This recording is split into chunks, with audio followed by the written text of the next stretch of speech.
Welcome to Snyder's Inc., where the fun never ends. Reactions, gaming, and more with Josh as your friend.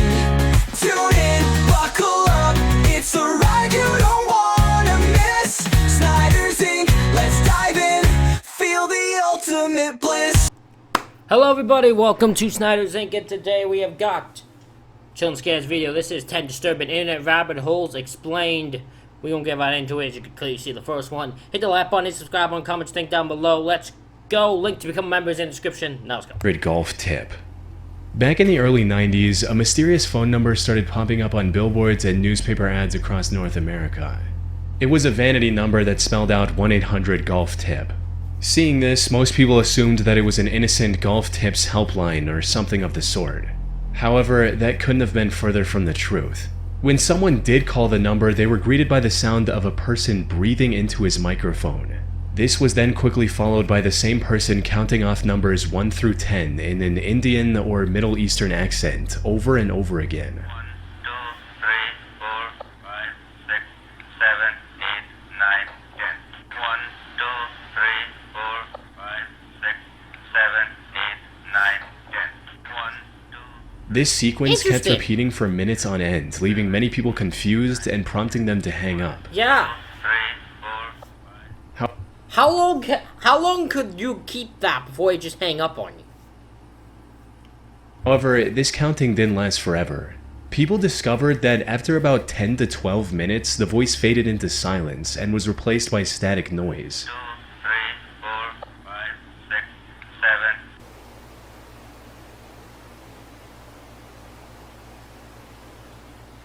But that wasn't all, because the ones who kept on listening were eventually startled by a loud and unsettling siren sound.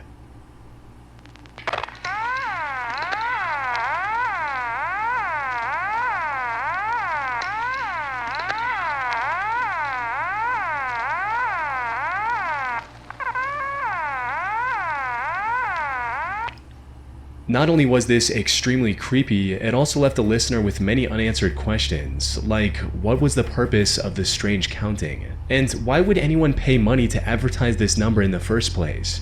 Over the next few years, the 1-800-GOLF-TIP number became a modern folktale of sorts. People heard about it through word of mouth, dialed it out of curiosity, and were all met with the same eerie voice.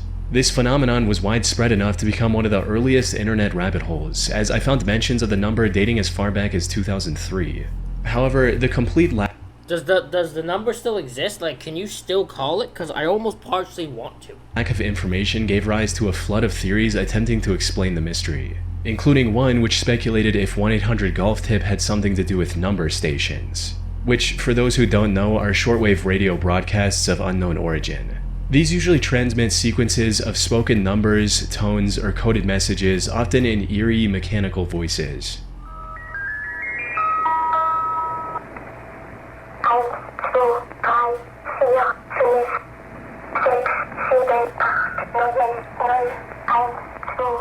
Many believe they're used by governments to send encrypted instructions to spies in the field. So, according to this theory, the 1-800-GOLF-TIP number served a similar purpose. Another theory that many came up with. The only thing that would make me say that probably isn't true is you wouldn't advertise it. It'd be fine if you came across it, but you wouldn't advertise something that's supposed to be for spies in the field. Was that this number was a part of a marketing campaign, probably to gather working phone numbers for telemarketing later or as a social experiment to generate hype for an upcoming product. However, none of these theories hold up to scrutiny. For starters, if number stations are indeed used to transmit instructions to spies, their entire purpose is to deliver messages anonymously, leaving no trace of who received them. A purpose that's negated completely if the receiver had to call a phone number that could potentially be traced back to them. On the other hand, the marketing and number collection theories don't hold much weight either. There are far more effective ways to achieve both goals without depending on an unlikely chance of the number spreading through word of mouth and attracting calls from curious people. Ultimately, despite many attempts at uncovering the truth, 1-800-GOLF-TIP remained a mystery for nearly 3 decades. That is, until a Reddit user took it upon himself to get to the bottom of it. He spent over 4 years combing through the available leads and gathering personal anecdotes from people who remembered calling this number in their childhood. And as it turns out, the 1-800-GOLF-TIP rabbit hole wasn't a viral hoax or a disturbing conspiracy. Instead, it was the result of a simple mistake. You see, back in 1994, the Professional Golfers Association, or PGA, was touring across North America. And in an effort to promote the sport, they set up billboards and purchased ad space in newspapers, listing their golf tip line 1-800-GOLF-TIP. However, this line was only meant to be active for 2 days, as evident from this 1994 ad in the Tampa Tribune, which reads, "Golfers nationwide can receive golf tips today and Sunday via a toll-free instruction hotline presented by the PGA of America and USA Today.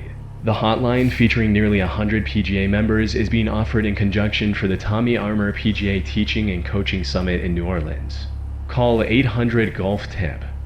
Following the campaign, billboards in low-traffic areas that never received a new ad ended up staying up far longer than intended.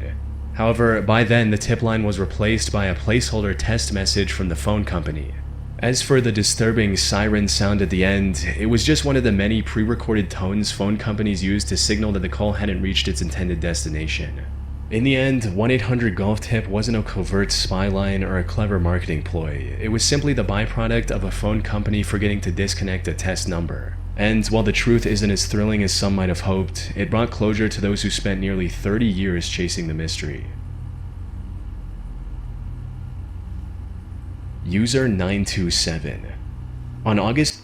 I do find that interesting though, like, a company could go so long without receiving a phone, without disconnecting a phone, to the point that, like, no one knows what it was, and it now just leaves a creepy fucking message that's just because they just left it as a pre-saved one. 4th, 2006, AOL, which was an early search engine like Google, released a text file on its website containing 20 million search queries from its users. These queries were collected from over 650,000 users and spanned a period of about 3 months. Whether this release was intentional or simply a private file mistakenly made public remains unclear. The users' actual names were replaced with anonymous filler numbers starting at 1, so like user 34 or user 152, but based solely on each user's searches, you could usually still find out a lot about them. The company did apologize and remove the file 3 days later, but it was already too late. Thousands of people had already copied the file and began combing through it out of curiosity. And while most of the searches were exactly what you'd expect, like users looking for restaurant recommendations, planning vacations, or searching for medical symptoms, user 927's search history stood out from the rest for just how shockingly disturbing it was. It started off quite normal, with user 927 looking up songs from various artists. There were also some medical queries, such as the time it takes for a broken leg to heal and fungal infections, as well as numerous searches on different types of flowers. But it didn't take long for user 927's searches to shift into the realm of deeply inappropriate and not safe for work. Now, due to the explicit nature of these searches, I can't share them on YouTube, but just note that many of them were deeply unsettling and painted a troubling picture of the user behind them. However, this was only the beginning. As the weeks went on, user 927's searches grew darker, more specific, and far more disturbing. It went from looking up questionable stuff to searching for straight-up illegal and harmful material. The unsettling nature of user 927's search history sparked widespread discussion and concern across the internet, even inspiring an off-Broadway play which delved into themes of cyberstalking, privacy, and the implications. What? You're telling me?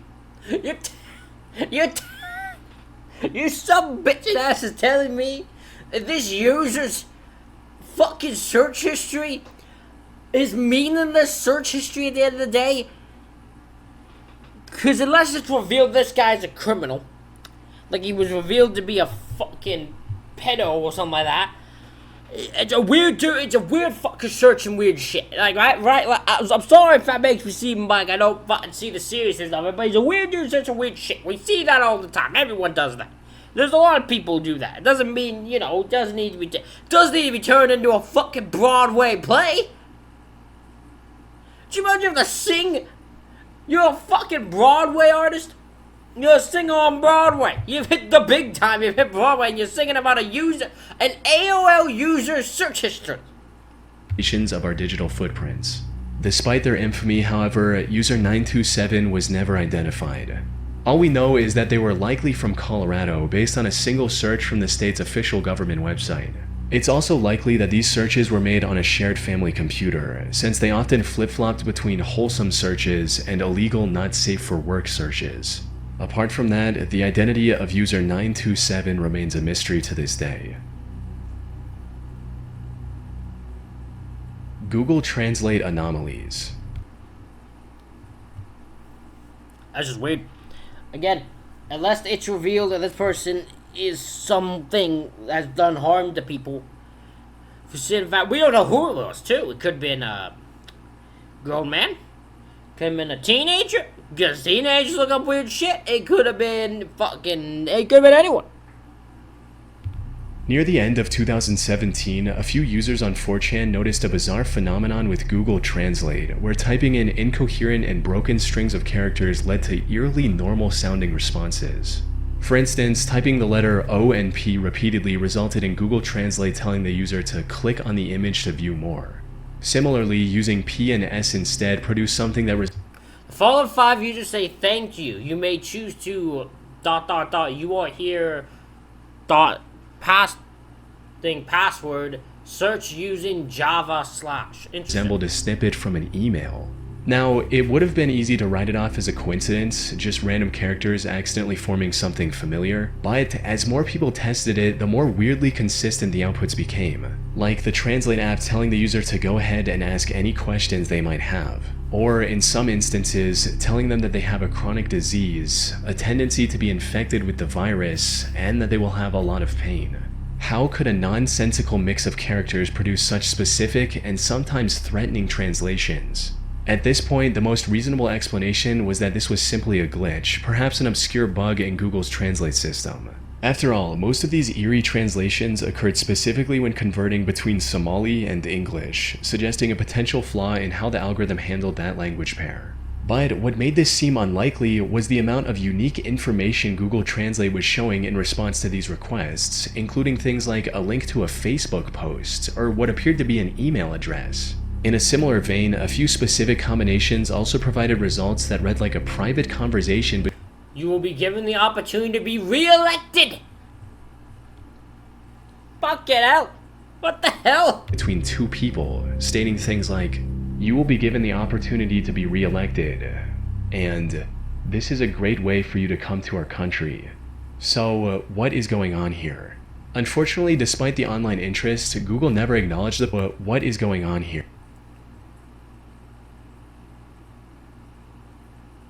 I do love the fact that technically Gookie Gang. Unfortunately, despite the online interest, Google never acknowledged the problem, so we can only speculate. And while I did come across some wild theories suggesting that Google Translate was somehow a sentient AI trying to communicate outside of its intended purpose, these theories are of course not true. One possible theory is that this was the work of a rogue Google employee, someone who out of frustration or boredom decided to tamper with the system. Maybe they were trying to degrade the app's quality out of spite, or perhaps they simply wanted to leave behind a hidden Easter egg for others to discover. However, someone risking their lucrative career at Google for something this uneventful and niche is fairly hard to justify. From everything I've seen, the most plausible explanation is still the one mentioned earlier, that all of this— There was no way this one's real. Hold on, no. From everything I've seen— This one's not real. There is no way if you type dog in a bunch of times, English will translate it to Doomsday Clock is 3 minutes at 12. We are expecting characters and a dramatic development in the world, which indicates we are increasing approach to the end times and Jesus' return. There is no way that's real. That's one's fake. The most plausible explanation is still the one mentioned earlier, that all of this was just a glitch or an overlooked bug in the system. As for the oddly specific bits of information, those could have come from any number of internal sources. Consider this: massive platforms like Gmail, Google Drive, and Search process billions of data points every day. So it's not hard to imagine a coding error causing Google Translate to inadvertently pull fragments from those interconnected services, which, if true, would be a real security and privacy threat. That said, I tried replicating the troubling prompts myself and came up empty. Whatever was causing the bizarre outputs seems to have been— Did multiple people have this problem, or was it just one dude who kept posting the different ones? Because there was one dude, I'd say it's fake. Quietly patched out by Google since the story first broke out. Ted the Caver. On March 23, 2001, a man named Ted began sharing his caving experience in an online journal. The story started a few months earlier in December 30th, 2000, when Ted and his friend B were exploring a cave they thought they knew well. But on this particular trip, they found something unexpected, a small hole on a wall near the cave's lowest point. As Ted kneeled down to get a closer look inside, he felt a faint breeze coming from the hole, suggesting there might be an entire unexplored cave system lying just beyond the narrow opening. The excitement of being the first people to explore this new section of the cave outweighed the inherent danger of venturing into the unknown. After surveying the area, Ted and B decided to widen the hole and carve out a passable corridor. About a month later, on the 27th of January, they began to chisel at the rock. But something felt strange. The two felt a suspiciously strong wind coming from the hole, followed by low, ominous rumbling from deep within the cave. They tried to rationalize these occurrences, thinking that the wind was just blowing a little stronger outside, and that the rumbling noise was coming from the trucks driving on the mountain road above the cave. So, despite the noise growing louder and more frequent, they pressed on. A decision they'd come to regret, as the sense of unease kept getting worse, fueled by a series of increasingly disturbing occurrences, like their dog becoming agitated as soon as it reached the cave and refused to go anywhere near the hole, or the two hearing what Ted described as the most terrible scream he has ever heard from the hole, lasting nearly 10 seconds. Once the hole was big enough, Ted crawled through to the other side, only to be met by a massive, unnaturally round boulder sitting in the center of a small chamber. There were also hieroglyph-like drawings on the walls depicting people standing around a strange symbol. He took photos on his disposable Polaroid camera and came back. But when he tried to develop those pictures later that day, every photo he took of the round rock and its surroundings came out completely blank. They then tried recruiting another experienced caver, Joe, hoping a fresh perspective might help. However, Joe returned minutes after he went in, visibly shaken by the experience. He refused to speak about what he saw on the other side, and just stated that he would never enter that hole again. Left with no other choice, Ted decided to explore the new area himself. But as soon as he reached the other side, he began hearing the rock scraping sound again. He panicked and ran for the exit, only to see the round rock in a different position than it originally was. As he crawled through the hole, a nauseating stench began to fill the cave. Then, just as he and B reached the entrance, something tugged on their rope. In a panic, B slashed it with his knife, sending whatever was climbing up crashing back into the darkness. Yet, their story doesn't end there. In his May 19, 2001 update, Ted talked about their plans to go back fully equipped, to solve the mystery and capture definitive proof of the insides with photos and video footage. However, the updates never came, leaving readers to wonder what happened to Ted and B. Now, I should mention that back then, many online communities were skeptical about the authenticity of this story and internet rabbit hole. However, the irregular updates and accompanying photos were convincing enough to make many believe the story was real. But the story was completely fake. Back then, internet creepypastas or fake horror... I was surprised that it was fake, but, like... Because in fact, apparently you're describing that you caved, you moved the rock and entered hell. Horror stories presented as true weren't really a thing, or at least weren't very common. Many people had no reason not to believe this story. Nowadays, the Ted the Caver story is often referred to as the internet's first creepypasta. In 2004, he joined a discussion about his story on a forum site and admitted he made it up. Apparently, they did explore the cave and actually took the pictures he posted on his journal, but everything about the round boulder, the drawings on the wall, and the chase at the end was completely fictional. However, none of this detracted from its position as the story that introduced the internet to creepypastas, a genre that's prevalent to this day. The Glitter Conspiracy. What? On the The Glitter Conspiracy? What is glitter? What? 21st of December 2018, New York Times posted an article titled, "What is Glitter?" This was supposed to be nothing more than an educational article on what glitter is and where it's used in our day-to-day lives. However, what its author didn't realize at the time was that this would ignite one of the most heavily debated rabbit holes in internet history. What? It started... It's just glitter! How did this turn into a conspiracy theory? and glitter. With an odd conversation between the article's writer and a manager from GlitterX, which is one of the largest glitter manufacturers in the US. When I asked Miss Dyer if she could tell me which industry served as GlitterX's biggest market, her answer was instant. No, I absolutely know I can't. I was taken aback. But you know what it is?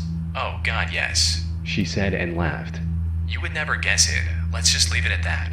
I asked if she could tell me why she couldn't tell me. Because they don't want you to know that it's glitter.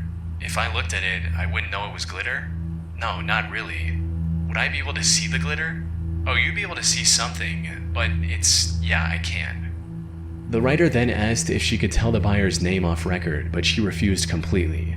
Not long after the article went live, someone posted their strange conversation on the Unresolved Mysteries subreddit, sparking a wave of speculation about who this mysterious client could be. One of the top comments under this post pointed towards a potential use by law enforcement as an ID for explosives, reading, Micro-taggins, multi-layered micro-glitter added to all commercial explosives. Simple to batch trace on-site after the detonation using only a microscope. Use dynamite for illegal purposes and leave evidence as clear as a fingerprint. Law enforcement probably don't want this fact circulating. And while this made some logical sense, others lean toward crazier conspiracy-adjacent theories. Like, this one user claimed that the government spreads glitter on beaches to increase their sparkle and by extension attract more tourists. No, most beaches I've gone to like 1 or 2 beaches in my life, and they're not like super shiny and sparkly. A few people also suggested that the mystery buyer could be the US military, since glitter's reflective properties might make it useful for camouflaging equipment by deflecting radar signals. One user proposed a more unsettling theory, that GlitterX's biggest client could be a toothpaste company, using glitter to create the illusion of sparkling clean teeth. While the idea sounds absurd at first, it's not entirely out of the realm of possibility given how common microplastics are in personal care products. Yeah. However, none of these theories hold much merit. Microplastics in personal care products, including toothpaste, were banned back in July 2017, over a year before the New York Times interview. The military contract theory is also completely detached Probably just prison then. Prison police then. from the truth. In reality, the radar-absorbing coating used for fighter jets is made from iron and ferrite, not shiny plastics. So, while these theories were fascinating to sift through, none of them actually answered the one question that started it all. Who was buying all the glitter? This remained a mystery for almost an entire year before someone managed to uncover the truth.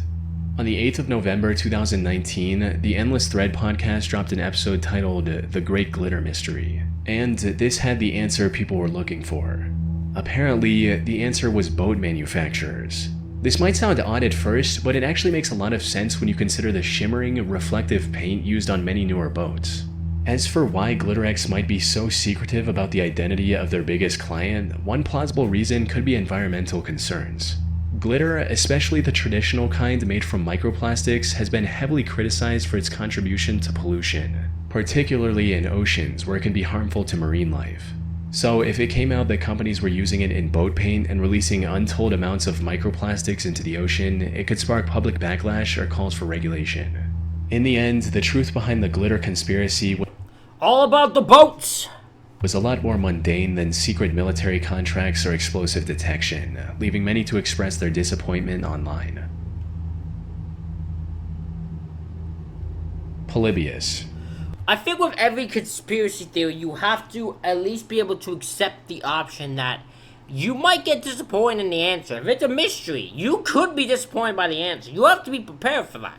It's not going to always be the grandiose answer that you want. Which is why I think for most people who believe in conspiracy theories, that if you believe them, you have to... They usually buy in so much that logic goes out the window. Polybius is the name of a rumored arcade game that had a limited release in 1981 and has since been lost to time. As the story goes, a single cabinet of the game was installed in a random arcade in Portland, Oregon in 1981. The cabinet was plain without any fancy graphics on the sides, and the gameplay was described as weird and puzzle-like with action elements. This gameplay is also rumored to be surprisingly addictive. There are reports of teens spending hours playing this game, to the point of getting dizzy and even fainting. However, there were also several claims suggesting that the dizziness and fainting were actually side effects of government-led mind control experiments conducted through the game. You see, according to the myth, men dressed in black suits would regularly visit the arcade, not to play Polybius, but to collect data from the machine, like on behalf of the CIA or some other three-letter agency. The cabinet also reportedly remained in arcades for only a brief period before mysteriously disappearing without a trace. This mix of addictive gameplay, side effects like amnesia and nightmares, combined with the alleged Men in Black sightings, cemented Polybius in urban legend history. But here's the thing, there's no concrete proof the game ever actually existed. No official records, no contemporary newspaper articles, nothing verifiable from 1981 mentions it. The only, quote, real evidence of its existence is this screenshot of the title screen, which looks a bit too advanced for its era, and this grainy black and white picture of an allegedly real Polybius cabinet.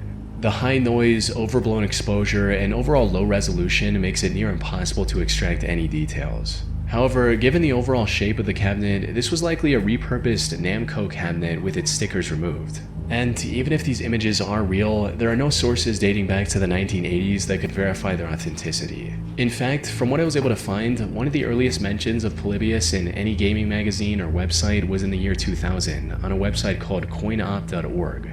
The legend did become widespread enough to inspire enthusiasts into building their own real-life Polybius arcade cabinets. However, I wasn't able to find a single piece of evidence matching its original description. So, where did the story come from?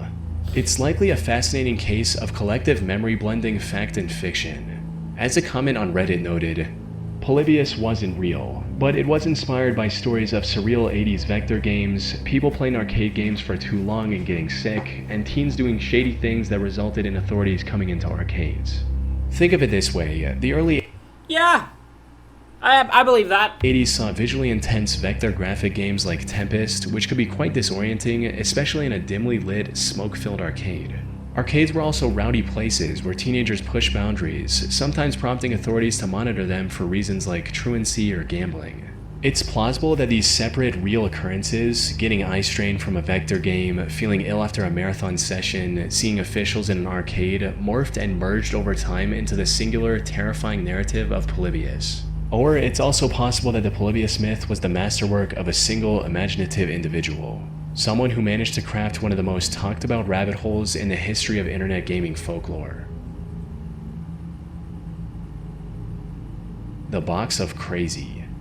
On November 4th, 2013, Reddit user TramStopDan posted an Imgur album on the What's in This Thing subreddit titled Large Box Full of Odd Illustrations of an Event, aka The Box of Crazy, found by the trash bins. On the surface, this looked like nothing more than an antique wooden briefcase. Yeah. However, its contents told a completely different story. Inside, there were hundreds of documents containing text records of alleged UFO sightings, Okay, so this is just someone. This is fake. This is something some dude has created a bunch of drawings, wrote a bunch of random fake articles, and did a bunch of random shit. Got it. diagrams and schematics for complex otherworldly machinery, and hand-drawn illustrations of disturbing demonic creatures. The box also contained a lot of handwritten notes from the creator of all these illustrations, Daniel Christensen, as well as several maps and globe projections. Much of it was cryptic and difficult to decipher. However, even after reviewing just a small portion, it became clear that this was the work of someone who was deeply unwell. Some of his notes hinted at the possibility of him being a World War II veteran, which could explain the origin of his mental illness. However, that wasn't what started his fascination with aliens and extraterrestrial life forms. Some of the earliest documents in the box were from 1937, with some of the newest ones dating to 1977. In other words, Daniel remained fixated on this topic for over 4 decades. However, his earlier work was a lot tamer and more legible than whatever he came up with in his later years, hinting at his deteriorating mental health. As for the actual contents of this box, however, one particular topic stood out above the rest: his account of the incident that happened on July 7th, 1977. According to Daniel, Tampa Bay was hit by a tornado on that day, but that tornado was just to disguise alien ships used to make contact with Earth without getting spotted. He created several detailed illustrations of what he saw that day, and it's bizarre to say the least. In reality, there were no records of a tornado or any other extreme weather event happening in Tampa Bay on the 7th of July. That said, Daniel didn't choose this day at random. You see, a lot of Daniel's illustrations of the 7th of July include this same building as the center point for alien descent. This was the inverted pyramid on the St. Petersburg Pier in Tampa. Coincidentally, this building was also lit up with a massive laser light show installation on July 7th, 1977. So it's highly likely that Daniel witnessed this laser show, misinterpreted it as an alien encounter, and then spiraled into an obsession to document what he genuinely believed was a life-changing event. And the craziest part is, this was only a fraction of the work he'd produced in his lifetime. This is because, as the story gained traction online, a Reddit user named That's My Box came forward, claiming that she was the previous owner of the wooden box Tram Stop Dan found. And apparently she was telling the truth. She moved into a new home in the 90s where she found a room full of Daniel's work. This included a chair-like machine he'd constructed, which, according to his notes, was the device he'd used for an out-of-body experience and time travel. Unfortunately, most of Daniel's stuff had to be thrown out, which is how Tram Stop Dan found the box. It really makes you wonder what other mind-bending contraptions, bizarre concepts, or odd events he might have noted down on paper during his lifetime. Aerotos. On November 5th, 2015, an anonymous user posted a thread on 4chan talking about a strange conversation they had with a girl at work. The girl he talked with was, at the time, homeless and in a band, and they had with a Okay, hold on. Okay, just heads up. I'm only 20 and I've only entered retail jobs my whole life. If I got terminology wrong, it's not because I'm bullshit. It's because most of what she described is out of my frame of reference. I'll be honest. She's a super interesting chick. During this period, she was homeless and in a band. Her temp agency gave her a job at this place that was closing down to all the locations in the country. And basically, it was well known that they were shady and generally treated their employees like cattle. Like they were in the process of cutting down all their full-timers to shit hours, replacing them with temps and having the temps do exactly the same work for like $10 an hour.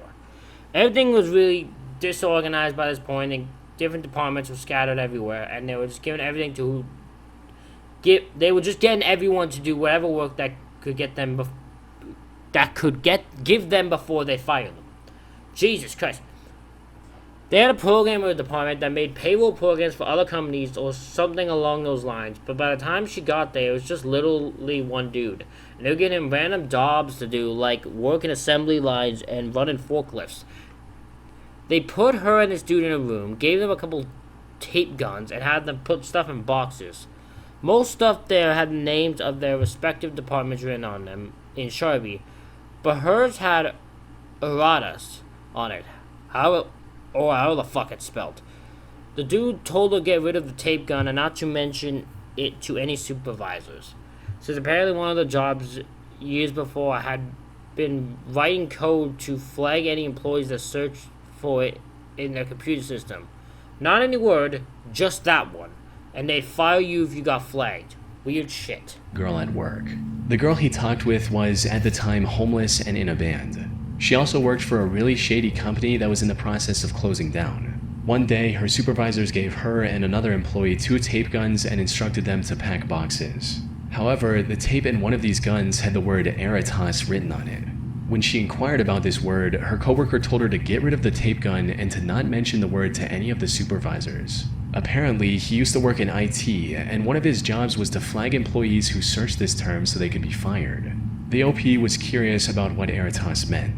However, this was also the first time other 4chan users had encountered the word, so they couldn't offer much help in figuring out what it meant either. But then a month later, on December 19th, another anonymous user brought up Did anyone here have any software/IT jobs on the East Coast between 2000 and 2010 or so? That's because a few people I know from that time and area have talked about some sort of sketchy HR-related program called Aerotos, and I'm wondering if I can find information about it. Not strictly paranormal related, but disturbing, and I believe I saw someone X mention it before, so if that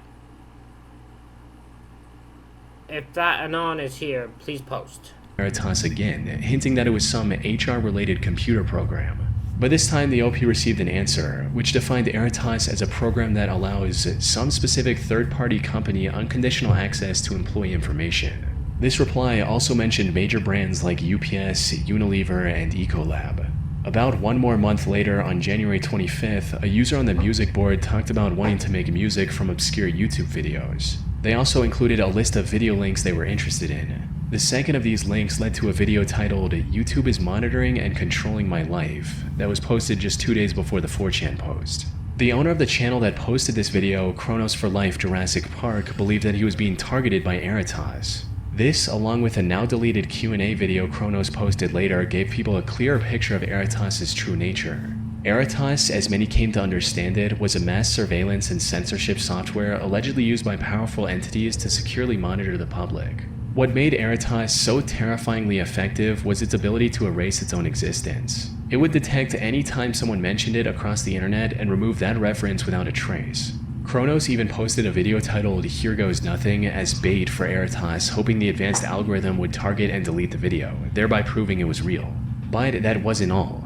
Turning on captions revealed that the video also had hidden messages at several points throughout its runtime. Decoding these messages led to a fake address that was listed on the profile of a band called KFC Murder Chicks. This band featured homeless girls, and surprisingly, one of them reportedly worked in a warehouse, just like the mysterious girl who told the first 4chan user about Aerotas. Looking further into this band revealed a YouTube upload of one of their songs which had the word Aerotas in its description as well. The channel that uploaded this video, Todd Ellsworth, also had a relatively empty Twitter account with the word. The only noteworthy post on this account was this creepy, elongated portrait of a man. By this point, many people who were following the mystery assumed that Todd and the KFC Chicks band had something to do with Aerotas. Or at least they knew something about this advanced algorithm that no one else did. But when asked about it, they denied having any knowledge about the term. Unfortunately, that's where the lead stopped. Users had so much information and connection. If you don't know what Aerotas means, why is everything you tag involved the word Aerotas? That's just fucking weird. Points between various groups and people, but it led to nowhere. This left Aerotas as just another unsolved mystery of the internet. That is until August 2020, when a YouTuber called Toxicologist managed to get an interview with a person named DJ Roswell. As it turned out, Roswell was behind everything from the very beginning. He was the leader of the KFC Murder Chicks band and wanted to promote his band with an ARG. So he was the one who created the lore surrounding Aerotas and every puzzle piece connecting to it. As for this unsettling image, this turned out to just be a police sketch of a horrible criminal from Hawaii that had nothing to do with the band or the ARG. Roswell just used this picture because it was attention-grabbing. Unfortunately for Roswell, people weren't able to progress through the storyline fast enough, and many lost interest over time, giving a tragically mundane ending to the mystery of Aerotas. But yeah, also, the part of an ARG is you have to be able to follow along with it, and it has to have a conclusion. Am I the only one that finds ARGs have to have a conclusion? Why do most of them just not? Like, am I missing the point of what they are then? Alan Tutorial. In June 2011, a YouTube channel called Alan Tutorial uploaded its first video called "How to Leak on a Piece of Paper." This 1 minute and 15-second video didn't make any logical sense and was just a jumbled mess of random actions. You rip off a piece of paper, and you're gonna put the paper on the floor.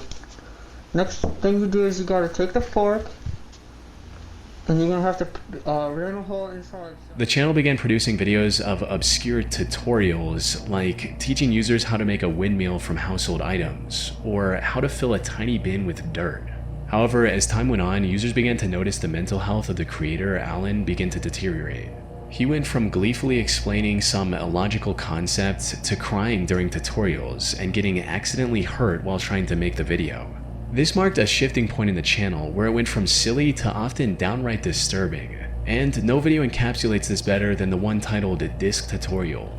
It shows the host, Alan, getting kidnapped in a truck and slipping over his own blood, all while trying to make his usual tutorial.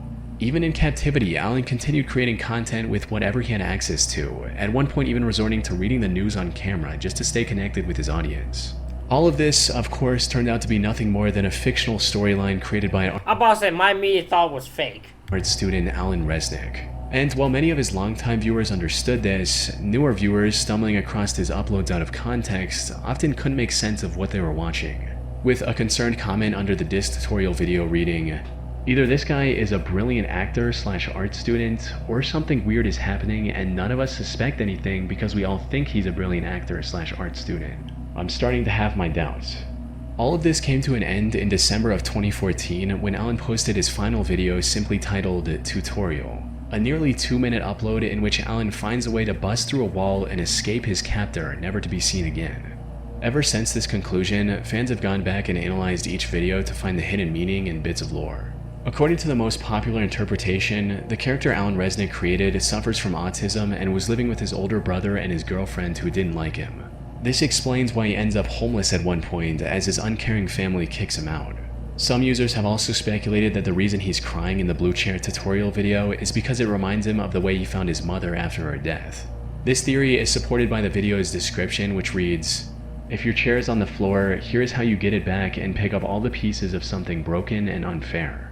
However, creator Alan Resnick has never confirmed or denied any of these theories, choosing to leave his years-long art project open for interpretation. As the way that, yep, I would do that too. Good move. Instead, This House Has People in It. This House Has People in It is an analog horror short film that was aired on Adult Swim back in March 2016. The short is often known for just how weird and disturbing its concept is. It was directed by Alan Resnick, the creator and actor of the Alan Tutorial channel we just discussed. Though, unlike Alan Tutorial, which started off a bit lighthearted and slowly descended into absolute madness, This House Has People in It wastes no time pulling viewers into its surreal, unsettling world. It starts with the footage of someone logging into a computer and choosing a specific video to play. The footage then cuts to the CCTV feed from a house with 9 cameras, and then cuts again to the main couple, Tom and Ann, arguing about where to go for vacation. No, it's not that expensive. Orlando's expensive. All the hotels and all the... And immediately something is extremely wrong with the situation as we see a person lying on the kitchen floor while the couple ignores them completely. From there, we also see a repairman working in the basement and the son Jackson watching TV in the living room that is decorated for his birthday. We also learn that the person lying on the kitchen floor is Tom and Ann's teenage daughter, Madison. She had a fight with Ann 2 hours ago and has been lying there in anger ever since. After a few minutes, Tom tries to pick Madison up, only to make a disturbing discovery. It is time.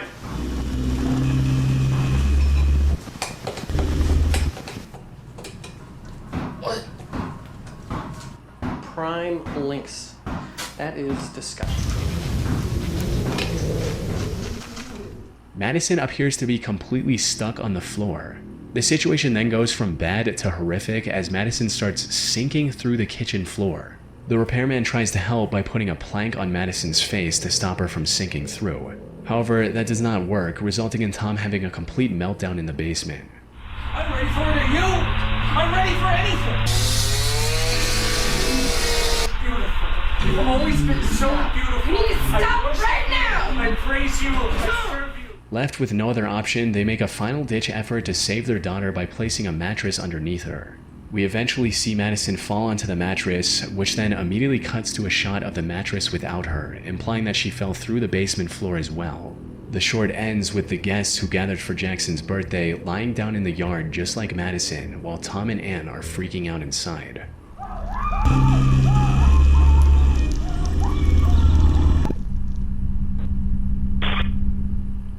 The short seems to carry a major theme of neglect that's prevalent throughout. For instance, we see Madison lie on the kitchen floor for 2 hours before Tom and Ann talk directly to her. Jackson is completely neglected by his parents. The baby doesn't have food in her bowl, and when Tom hands the baby to Grandma, she immediately sets it down, which ultimately results in her crawling out of the house. As a comment on YouTube puts it, I think the title, This House Has People in It, is referring to this is a house, not a home. We are just people who live together, not a family. However, this was just the tip of the iceberg. You see, this short was released with a now defunct website called absurveillancesolutions.com. Visiting this site unlocked a fully functional ARG, which in turn unlocked hours of additional footage, dozens of images, and even chat logs between the family. Viewers also uncovered additional plot points hidden within the extended media, including one about a mysterious disease slowly spreading throughout the world of the film. It's so extensive that even 9 years after its release, fans still aren't sure if they've uncovered everything hidden within it. That's really cool. Ladies and gentlemen, let me know what you think of these 10 rabbit holes in the comment section. The like button, hit subscribe button.